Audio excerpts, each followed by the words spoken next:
think this song perfectly represents everything that's going on. Um, Shout out to Disturbed, Sign of Silence, absolutely killed the cover. But that's just what we're living in right now. Hello, darkness, my old friend. It's back.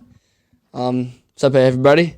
Hope everybody's having a great night, great day. We're coming back to you on this Sunday afternoon because I gotta head back up to school. So, excuse me, I gotta head back up to school, and so I feel like this episode is gonna be big enough for me to do in the studio. So I want to do it in the studio before I left.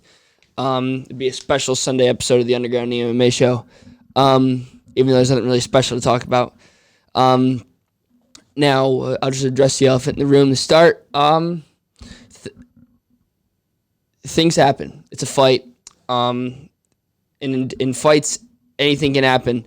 Now, if you know me, you know, like I was wearing my Conor McGregor fight kit, which if you own a fight kit, what is wrong with you? I own a fight kit, Conor McGregor fight kit. What's wrong with me? I'm draped in the Irish flag. I've got an autographed picture of Conor on the table. I've got my Conor McGregor book on the table. I've got an Irish flag hanging up on the wall. I've got my Conor McGregor toys on the mantle. I've got a painting of Conor on the fireplace. And, just to throw it in there, I threw the picture of me and Dustin Poirier on top of a frame, and we sat on the table just so I could have that there, just because, if you know me and you know my fight, and if you know me and you know how I like to watch fights, then you know that Dustin Poirier is really important to me. But, no, it's just, I guess it's just how it is, man. That's just life, man. You pick up, when things go good, then things go good. When things go bad, things go bad. I think one thing that needs to be addressed before anything we even talk about anything is the lack and terrible customer service of ESPN. The fact that it was not only me, but a ton of people across the United States that paid $80 or what is it, a $69.99 plus $4.99 for ESPN Plus after tax. Like, that's rounding out to around $80. No, you have people paying $80 for this fight, and you get to watch 2.5 fights. That's garbage. That's garbage, man. ESPN, that just can't happen, especially in the biggest pay-per-view of the year. I'm guessing this did a 1.5 million buys in the biggest pay-per-view of the year. It's just not acceptable. And for that to happen, for people to text me on the side and ask if it's working for them, that's just disappointing, a horrible business model. This isn't the UFC's fault, this is just a TV deal, and that's poor on ESPN. This is the first time that I've been disappointed in ESPN in my 19 years of living. Very disappointing. And I think another thing that's disappointing, Dana White would be very disappointed in me right now. I paid $80 for this card.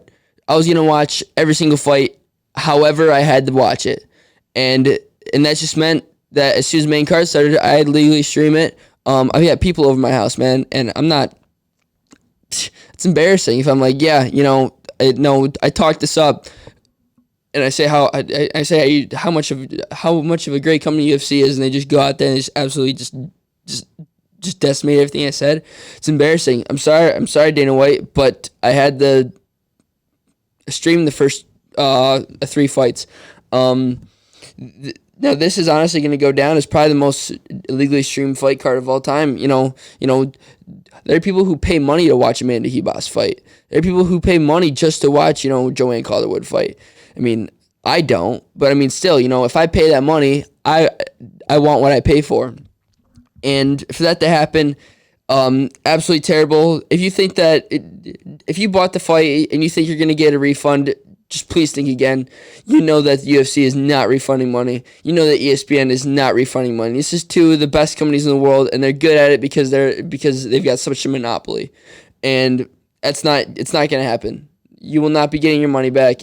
Don't even think about it. Don't even call ESPN customer support because you're not getting it. And even if they did give you your money back, they'd honestly probably give you like $10 back and say, let's be honest here. You didn't pay money to see those first 2 fights. You paid money to see Conor McGregor fight, and you got to see that. So, I mean, even if they did give you money back, you're not getting a full refund. You saw what you wanted to see. They got it working. But, it would just be the most UFC, ESPN thing if they just went out there and said, here's like $10 for your troubles. Like, it's not worth it, man. Not worth it at all. ESPN Plus pay-per-view, fix your stuff. Fix it. That can't happen. Let's just get right into it. In the second round, Dustin Poirier defeated the notorious Conor McGregor by TKO. And something that I didn't really expect to see. I don't like to consider myself what's the word? I don't like to consider myself a body language expert, but it was just the demeanor and the confidence and kind of just like being real laid back and just taking the heat and just watching himself get knocked out over and over again for weeks and weeks and weeks. I thought that was just gonna build up on Dustin, and he just didn't look right in his pre-fight stuff in the embeddeds, and Conor just looked all confidence, man. He had his kids there, his wife there. He just looked all confidence, and I thought that Conor was gonna go out there and put him away, and just as fast as he did the first time. But I think that just doesn't go to show. I think this just goes to show you how good of a fighter that Dustin Poirier is.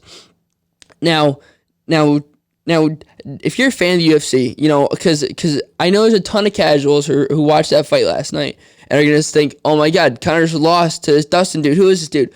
Dustin Poirier, if you don't know, is one of the greatest lightweights of all time. I'll just be honest. He's one of the most entertaining and one of the greatest lightweights of all time. He's got Mike Brown in his corner. He trains at American Top Team in Coconut Creek, Florida. That dude is one of the, I'll just say it. If Khabib's retiring, Dustin Poirier is the best 155-pound fighter on planet Earth. There's not a doubt in my mind that that's true. Dustin Poirier is the best 155er on the earth if Khabib is gone. Now, yeah, his wrestling's not, it's not top tier. It's not God tier. It's not Khabib tier. But it's not the worst. He took Conor down, which, if you're, it's dependent on how you look at that. I look at that as he got him down. And then for Conor on the other side, he looked good. He looked good in the first round. There's a ton of shots that he connected on Dustin with that I was like, whoa. I'm kind of surprised Dustin took those. Like those were the shots I was talking about that I was like, I don't think that Dustin's going to be able to handle his shots. But, Dustin handled it well. In the post-fight press conference, Dustin did say that there's a shot that Conor landed that if he would have followed through with it, he probably would have gone down. And, just things like that, I think that just goes to show how hard Conor hits. It's Dustin Poirier. He's got one of the greatest shins of all time. Didn't go down against Justin Gaethje. Did not go down against Dan Hooker. Did not go down against Eddie Alvarez. Like, geez, dude, we're just throwing this dude to the wolves, man. Throwing this dude to the absolute wolves. And I think the best part about it is he's won all those fights. If you look at Dustin Poirier's track record, if you just think about it, Max Holloway twice.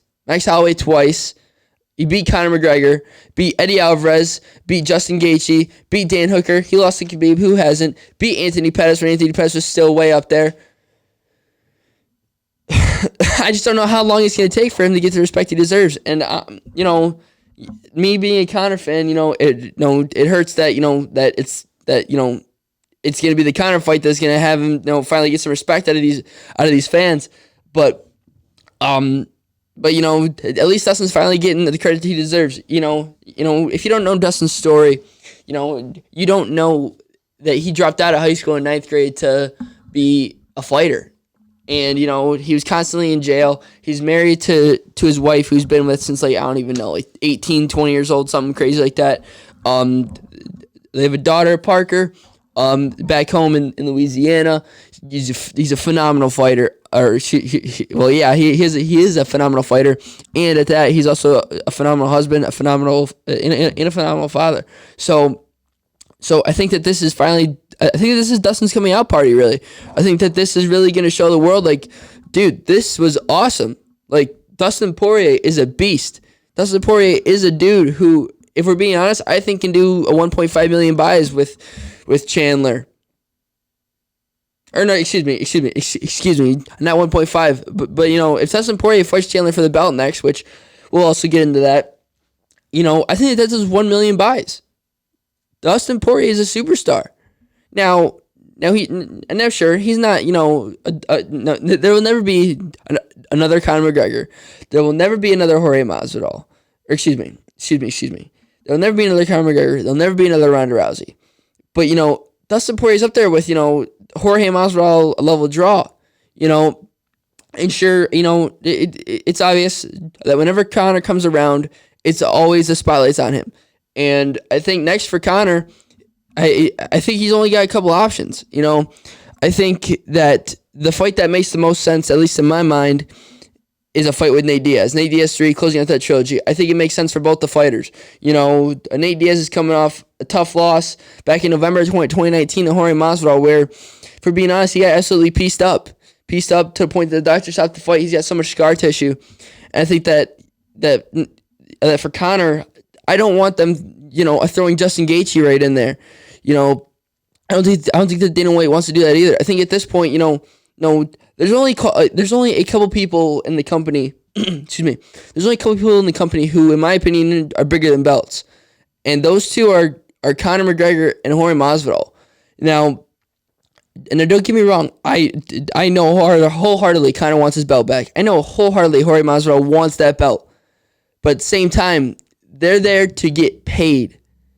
And that's what's going to happen. If we're being honest, even without his win bonus, Conor McGregor probably pocketed $25-30 million from that in 9 minutes of work.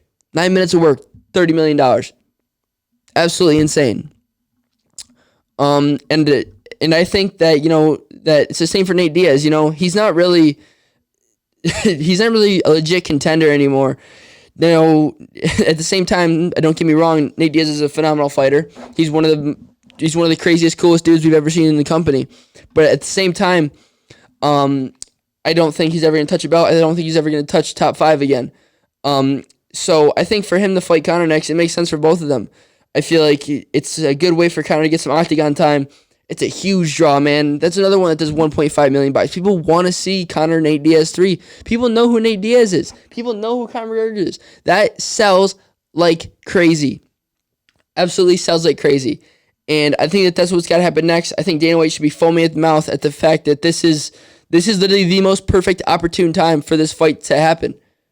Most perfect opportune time for this fight to happen between Conor and Nate Diaz 3. Because this is a trilogy. No, this is honestly one of the best rivalries of all time. Especially in the UFC. It's one of the best rivalries of all time that the company has ever seen. The company's ever seen.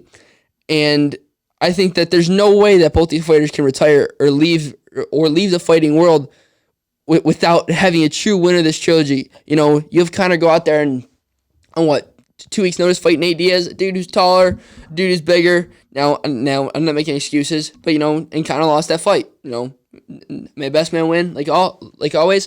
Conor lost that fight, and then on a full camp, the next fight he goes out there, and he beats Nate Diaz in an absolute war in one of the greatest fights of all time, and and I think that that those are two fights that both seriously signify a winner.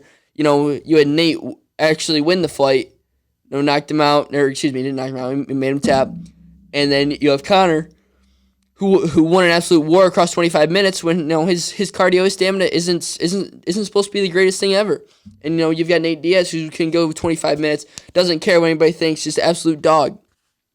And I think that there's no way that these two fighters can close out their careers without knowing who won this trilogy. And I think that there's no other time than now. It's one of my favorite songs by Atreyu. The time is now. The time is now for that fight to happen. If it's not Nate Diaz, I'm hearing a lot of things about. I'm hearing a lot of things about Tony Ferguson being next. I don't know if I like that fight. I don't think Dana likes that fight. In my opinion, it's either Nate or Masvidal. It's either Nate or Masvidal for Conor, because those are two that Conor can get some octagon time in. I think they're both wins. In all honesty, I think if Conor fought Masvidal, it's a easy win, easiest win of his career. And I think if he fought Nate, it's obviously tougher than Masvidal, but I still think he can pull it out. I think that with Nate's scarring, Nate hasn't been in the octagon much either. I just think that I just think Conor wins that fight. I just think that Conor can put Nate Diaz out, and I think that that there'll obviously be the sayings like, oh my, like, no, what, Nate Diaz has never been finished. And, we had that same look at last night. And it was one of those things where I was trying to imagine the fight in my head, and I could not imagine Conor getting knocked out. I couldn't imagine Conor getting knocked down and not being able to get right back up, just like he did against Khabib. And my worst nightmare came true. It came true. But, I've been saying it all day. If there's one person who beats Conor McGregor, I'm so glad that it's Dustin Poirier, man. For me being able to go out and see my two favorite fighters of all time go at it, fight each other, in a global pandemic when we're not supposed to be doing these, it's insane, man. Absolutely crazy. And for me to be with the boys for that one, draped in the Irish flag, man, it's a loss, but, I guess things happen, and Conor will be back. I hope Dustin Poirier should fight for a belt, and I think that's what's going to kick us off into our next topic. Dustin Poirier is the best 155er on the planet if Khabib is retired. There's not a doubt in my mind. You're not changing my mind. No way. Dustin Poirier is the best 155er on the planet if Khabib is gone. I don't see who else you can argue for. If you want to argue for Justin Gaethje, Dustin Poirier beat Justin Gaethje. The only person you can make an argument for it is Michael Chandler. And Michael Chandler, although it was a absolutely phenomenal performance of the night, if you knock out Dan Hooker with the first head strike you throw, you've got some insane power, and you've got, it. I guess that's all I can put it. If you knock out Dan Hooker with the first punch you throw, then you have it. And Michael Chandler went out there, and he looked good. He looked phenomenal. I'll be honest, when this fight started, I was thinking that Dan Hooker was going to use his range, and Michael Chandler wouldn't be able to get in on him and throw that power shot. I didn't think Michael Chandler would be able to get on him and land that takedown. Never in a million years did I think that Michael Chandler would knock out Dan Hooker, especially in the first round, 2.5 minutes or something like that. Absolutely insane. Now, I see there's a lot of people calling for Chandler, Dustin. I think that, if you're the UFC, you can't keep passing up on Charles Oliveira. Something has to be done with that, man. And I think at the state we're in, it sounds like Khabib's not coming back. Bless the Lord. It sounds like he's not coming back. And at this point, I think you have 4 dudes who are all vying for that number 1 dude who should be a champ. And if we're being honest, I think that for Khabib to not say that he's coming back yet and wait for this fight to be over to say I'm probably not coming back, I think that was just a call so that, if Conor won, he wouldn't be a champ. I think that that's all it was. It was just Khabib trying to show his dominance and show reign on Conor. It's just like the little arrogant fool Khabib is, always will be arrogant. But if we're being honest, I think that this fight should have been for a belt. And, at this point, I've kind of crowned Dustin the champion at 155 without him holding a belt. As soon as that fight was over, I was like, Dustin's the champ. Dustin's the champ, man. If for Khabib to go out and say, I'm not impressed by Chandler. How? Like what? How else are you supposed to impress? Like there's no other way to put it. There's no other way to put it. If Khabib goes out there in a meeting with Dana White, and yeah, it's probably garbage. It probably wasn't even said like this.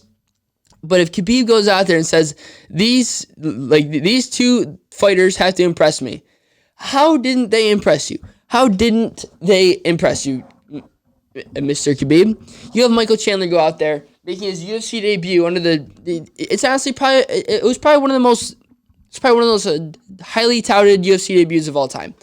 And you have Michael Chandler go out there and knock out the number 6 dude who just had a Fight of the Year war with Dustin Poirier, who is basically the champion right now, and almost beat him, almost knocked him out in the second. And you have Michael Chandler go out there and knock him out in 2.5 minutes, and that's not impressive to you. You have Dustin Poirier go out there, knock out Conor McGregor, his first KO/TKO loss in his entire MMA career, and that's not impressive to you. He completely changed the game, man. Dustin Poirier changed the game. With that calf kick, I guarantee everybody's going to be throwing calf kicks now. It's just like how at UFC 240, what, 6, 8, 7? I don't know. Whichever one Conor was on. 246. No, as soon as that happened, you had people throwing calf strikes. Or excuse me, you had people throwing strikes with their shoulder. You had people throwing shoulder strikes. This is gonna, like, we are still only what, I think 28 years since the UFC started or something like that. Something crazy like that. 26, 27, 28, somewhere around there. This game is evolving. This game's evolving at a fantabulous rate. And calf kicks are killing it right now. And I think that, it was a perfect game plan. Perfect game plan by Dustin Poirier and Mike Brown. I've said it once and I'll say it again. Mike Brown's one of the greatest head coaches in MMA. American Top Team is one of the greatest gyms in MMA. And it was a perfect game plan. I think one of my favorite post fights that I've seen so far is Dustin Poirier is being asked why calf kicks were in the game plan. He points to Mike Brown. Mike Brown's like, because he kicks hard. Yes, he does. Dustin Poirier kicks hard. He kicks powerful. And oh my goodness, all I want in life is to see Justin Gaethje versus Dustin Poirier 2 for a belt. Oh my God, dude, can you imagine that fight? That will go down as the greatest fight of all time. Not a doubt in my mind. Those two are going to slug it out for 25 minutes, and I don't think that... And I don't think that we'll see a knockout in that fight. I think we're going to see two zombies going at it for 25 minutes. Now, to get to that point, I think you have to do Dustin for the belt. And if Dana White wants to give him Michael Chandler, I don't think that Dustin's going to like that, but he'll accept it. I think personally Charles Oliveira deserves it more. I think it should be Dustin Oliveira for the belt, but if there's money involved, it's going to be Dustin Chandler for the belt. And if it's Dustin Chandler, we have Justin Gaethje versus Charles Oliveira in a 5-round co-main event. Do it up. Because that is not a 3-round fight. Not a chance. No way. That's not a free fight either. Not a chance. No way. So, me personally, I think you have to do Poirier for the belt, and either Chandler or Oliveira, whoever wants it, just give it to him, whatever. And whoever doesn't get it, fights Gaethje. And then, boom, you have a champ, and you have a number one contender, and then you run that. It's a simple bracket. I think next for Conor, is Nate Diaz. I think for Tony Ferguson, he's kind of a lone man out right now. There's not really much things for him. People are calling for the McGregor fight.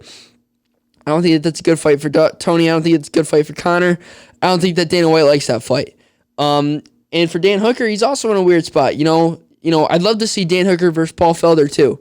I would love to see that fight. I'd love to see Dan Hooker versus Rafael dos Anjos. I'd love to see Rafael dos Anjos versus Tony Ferguson too. There's a ton of good fights out there that I just don't think that we're thinking about. And I think 155 is the best it's ever been. 155 at this rate right now is the best division of all time. With just his entire top 10 are killers. His entire top 10 are title contenders. I think Al Iaquinta's rated number 10, and he fought Khabib to a good fight, 2-3 years ago? Something crazy like that. And the entire top 10 can make a good fight with Dustin Poirier, who, in my opinion, is a champion right now. It's just Khabib's comments where he says, he just calls out Conor after a loss, and it's just arrogant stuff like that, All right, yeah, like we get it. There's bad blood, There's no bad blood with Conor anymore.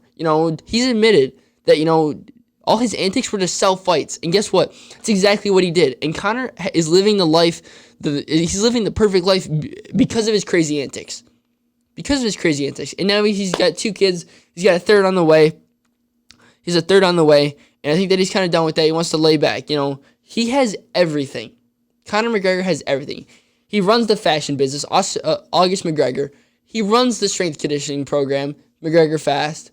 He runs the whiskey game, Proper 12. He runs the fight game. Conor's not the best. I'm not sure if he'll ever be a champion again. It's starting to look like he won't be. But Conor McGregor still runs the fight game, whether you like it or not. Now, excuse me. Now, whether you're a fight fan or not, Conor McGregor runs the fight game. You see what happened. Everybody, the entire Sports Center wasn't even talking about how, we have 2 trips to the Super Bowl being booked tonight. And that's not getting talked about till this morning when it's about to happen. Conor McGregor runs the sports world. If he fights, people are watching. It's as straight up as that. People will pay to watch Conor McGregor fight. Now, sure, the whole pay-per-view fiasco, embarrassing, tarnishing, horrendous, UFC, ESPN, FIO, man, figure it out. But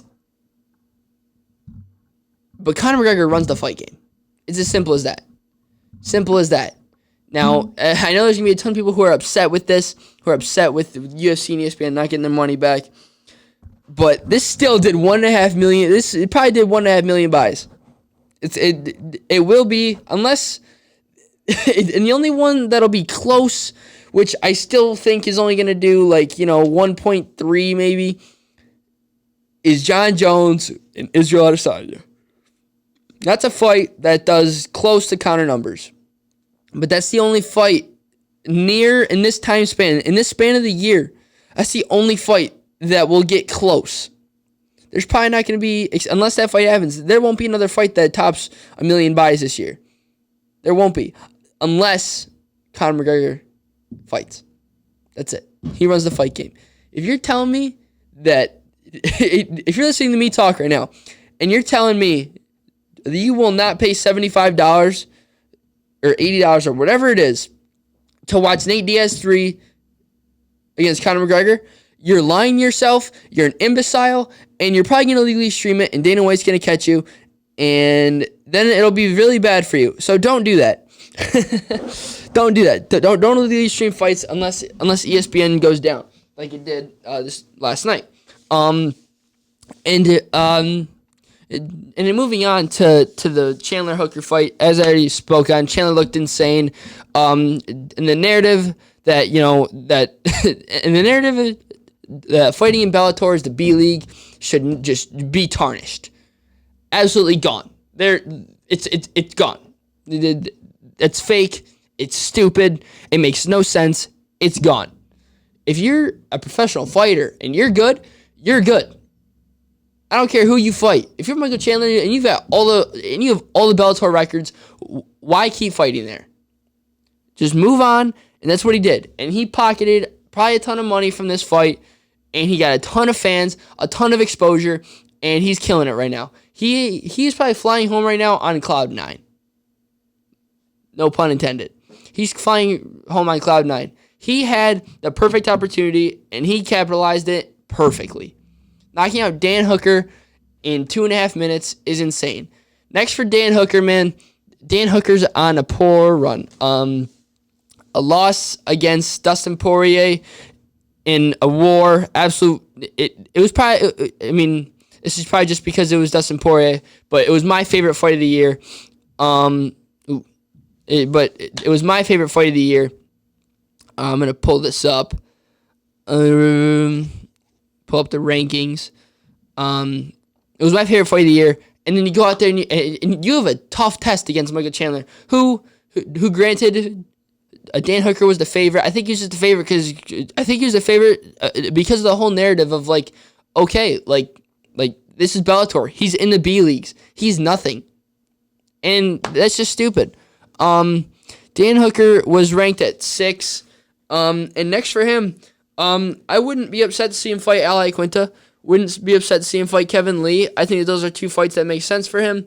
Paul Felder too. And it's another thing about that fight too. A lot of people think, including myself, a lot of people think that Paul Felder won that fight against Dan Hooker. So Dan Hooker's on a 3-fight losing streak if you're a Paul Felder slappy. if you're not, and you're just basing it off of win loss, which you should, because that's how it works. Dan Hooker's on a 2-fight losing streak and kind of in a tough spot. He was really upset with himself. I could tell the way he took his gloves off. He'll probably go down. To 7.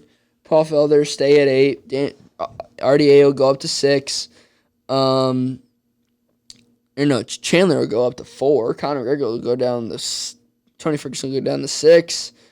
Conor McGregor go to 5, I guess. I don't know. Who cares? Rankings don't mean anything. But next for Dan Hooker, I say is Ali Quinta or Kevin Lee. Even though, actually, now I think about it, he actually beat Ali Quinta on the same card as Israel Adesanya and Robert Whittaker. So I'd love to see Kevin Lee versus Dan Hooker.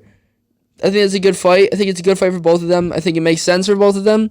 So I say why not? And I say run that fight. It's a good fight. Hopefully Dan Hooker's not done. He just seemed really disappointed himself.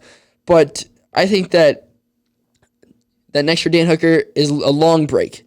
Now, don't even think about potential opponents. I know I'm talking about it. But next for Dan Hooker is a long, long, long break. No, I'm talking a year. I'm talking, maybe not a year. I'm talking 6 months, maybe a year. He needs to chill out. Just relax, go home, go back to Australia, see his family. He's not even be able to see his family until like February 21st, I heard, or something like that, because of all the lockdown, quarantine garbage that he's got to go through. And it's tough for him, man. It's tough. It's tough for him to go all the way to the States and lose. It's tough for him to go all the way to the States and lose an award to Dustin Poirier, and it's tough for him to go all the way to Fight Island on Yas Island in Abu Dhabi and just get starched by a dude who is just really good. Michael Chandler's really good, and he proved himself tonight. Chandler is a top 4 lightweight, in my opinion. All right, here. I'm just going to do it. I'm just calling Khabib out. I'm calling Khabib out. He's gone. We have Justin Gaethje, Dustin Poirier, Charles Oliveira, Michael Chandler. Boom. There's 4 fighters. It's an even amount. It's perfect for a bracket. Dana White, just make a bracket, please. Just give Charles Oliveira a shot. Charles Oliveira deserves a shot. Charles Oliveira deserves a shot more than Michael Chandler does. He's on an 8-fight win streak. In his last 2 fights, he submitted Kevin Lee and put on a clinic against Tony Ferguson, who we all said was the second best lightweight in the division for a long, long, long time. So I think Charles Oliveira deserves a shot way more than Michael Chandler.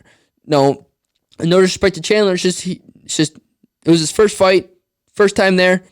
Just chill out. If you want to base the last 2 wins off of performances and who they fought, I think that Charles Oliveira beating Kevin Lee and Tony Ferguson is a lot more impressive than beating Benson Henderson and Dan Hooker. No respect to Benson Henderson, he's a legend, but he was a legend. Now he's just there. He's not as good as he was anymore. Insane card. Besides the main and the co-main, the card was alright. A lot of boring fights. I shouldn't say boring fights, but a lot of those can we get this over with? I'm surprised Khalil Roundtree lost. That was crazy. I'm very surprised Amanda Hebos lost. But she seemed to take it very well. She's always got a smile on her face. Did not expect to see that. It was the dogs cash-in last night. Amanda Hebos lost. Dan Hooker lost. Conor McGregor lost. All the dogs. If you would have took a parlay on that, and you would have parlayed those 3 dogs, you would be soaking right now in cash money, dude. Oh my god. Jeez. Shout out to those 3. Shout out to Michael Chandler. Shout out to Dustin Poirier. Shout out to Marina Rodriguez or whatever her name is. I don't know anybody in that division. I'm not smart. Jeez. I don't even know what that was. Was that a strawweight 115? Is that the one where Johnny's got the belt? Yeah, it was. Yeah, because if we're being honest, that's a win that that for women's strawweight. I think that there's no dissing on it anymore. Rose Namajunas versus Weili Zhang has to happen, whether we like it or not. That fight has to happen. I'd love to see Joanna versus Jan Shaunen next, and excuse me, and then for Marina Rodriguez, I say I say give her Carla Esparza or Claudia Gadelha or Joanna Jędrzejczyk. I mean, there's a ton of good fights for her. Her stock's going to go up a lot, especially for knocking out a fan favorite in Amanda Ribas. That's a great win. Moving on. We got some fights booked. Gilbert Burns versus Kamaru Usman is done deal for February 13th, UFC 258. That's an awesome fight. It's an awesome fight because they're two friends, they're two former training partners going at it. And I think that another thing that's not being talked about enough, is how dominant Kamaru Usman's been, and how he trains at Elevation Fight Team with Justin Gaethje and Trevor Whitman. Trevor Whitman, in my opinion, is the best coach in the world. And I think that can be killer for his career, dude. I think that, I'm not a fan of Kamaru Usman. I actually can't stand the guy. I hate the guy, actually, if we're being honest here. And I think, but at the same time, I think him and Trevor Whitman is a lethal combo, man. If I'm Gilbert Burns, I'm like, oh, God, I wish, no, that wasn't happening. But at the same time, both these players know each other so well. There's going to be no feeling out process. It's just going to be straight. As soon as that bell rings, we have 25 minutes to make life fair. Now, one thing about that fight is I do think that, of those, I think Gilbert Burns hits harder, but I think that at the same time, I think Gilbert Burns hits harder, but I think that, with Usman's constant pressure, I think that he'll probably win that fight. But I'm not counting Burns out. I think he has a chance to win that fight. And, I'll never count Gilbert Burns out, especially when I count him out against Damian Maia, count him out against Tyron Woodley, and he just proved me wrong every single time. I do think that it's going to be really interesting when that fight hits the ground. You have a college wrestler, a highly decorated college wrestler in Usman, and you have an absolute legend, one of the greatest Brazilian Jiu-Jitsu practitioners we've ever seen in the company. In those matchups, it tends to favor the wrestler, but at the same time, if Kamaru takes him down, I wouldn't be surprised if all of a sudden we're chilling and we see a triangle get thrown. I'll be like, whoa, pause, chill out. What the heck's happening? And it's just one of those. There's a ton of good fights at 170. I think for 170 next, there's no going around it. You have to do Masvidal Covington, and if you don't, you have to do Masvidal Conor. Now I know it's probably Masvidal not accepting that fight because it's a horrible matchup for him, and they're former friends. Masvidal knows he's gonna lose that fight. It's not a good look for Masvidal. If I'm Masvidal, I don't want that fight. I would much rather fight Conor McGregor, who is literally the same style as me and who I can knock out, which I don't think he'll knock out Conor. Conor's too sophisticated, which, I also said that last night, and look where I sit. But, if I'm Masvidal, I don't want that fight. Dear God, I'm trying to get Conor or Stephen Thompson or Michael Chiesa, or not, even Michael Chiesa. That's a bad fight. Jeez, what am I saying? And at the same time, we have another fight being booked. It's official. UFC 260. We got Stipe Miocic defending the belt against Francis Ngannou in the second fight. A lot of people were asking me about this fight and what I think. And I think Francis Ngannou is a completely different fighter from their fight, 2 years ago? He's on a 4-fight win streak. He beat dudes like, who did he even beat? He beat Curtis Blades. He beat Rosenstrike. He beat Cain Velasquez, and he beat Junior Dos Santos. For him to knock all those dudes out, and I'm pretty sure it was the first round for every single one. For him to knock all those dudes out, it was like there was no way he was taking another fight and not getting a title shot.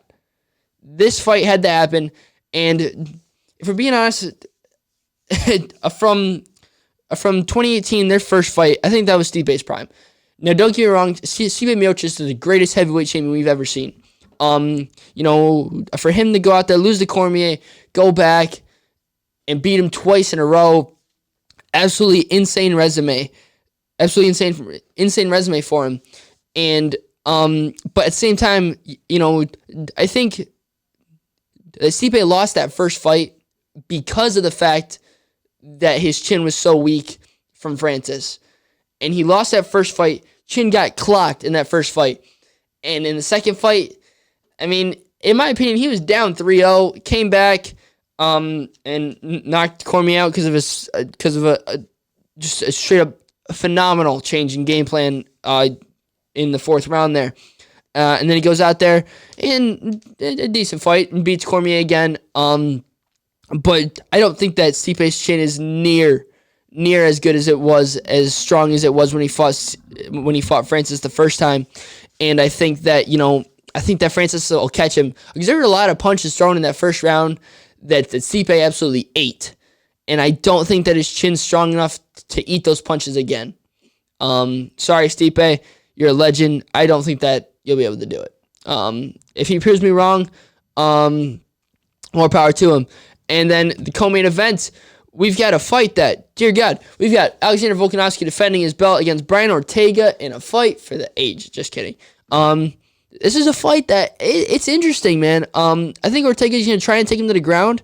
But I think Volkanovski is a little bit bigger than him. I don't think that this can be like Ortega's last title shot where he gets pieced up.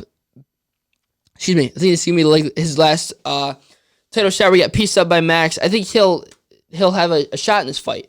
If I'm throwing numbers out there, I say 60-40 Volkanovski wins.